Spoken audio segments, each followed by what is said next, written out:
Tasya Farasya melahirkan anak kedua. Bahagia miliki anak laki-laki. Selebgram sekaligus YouTuber Tasya Farasya baru saja melahirkan anak keduanya. Kini Tasya Farasya miliki dua anak sepasang karena anak pertamanya perempuan yang diberi nama Maryam Eliza Khair, sedangkan anak kedua laki-laki. Tasya Farasya pun mengungkapkan kebahagiaannya untuk kelahiran anak keduanya tersebut melalui Instagram pribadinya @tasyafarasya, Minggu, tanggal 20 November tahun 2022.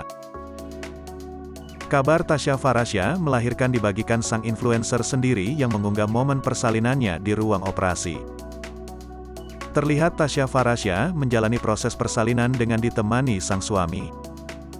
Kembaran Tasya ini tampak bahagia dan bersyukur atas kelahiran anak keduanya yang berjenis kelamin laki-laki. Alhamdulillah ayang, panggilan untuk anak pertamanya, Boy is here. Anak kuat dan tangguh mama, tulis Tasya Farasya. Tasya Farasya pun mengucapkan terima kasih kepada putranya. Ibu dua anak ini tak henti mengucapkan syukur lantaran putranya lahir dengan sehat.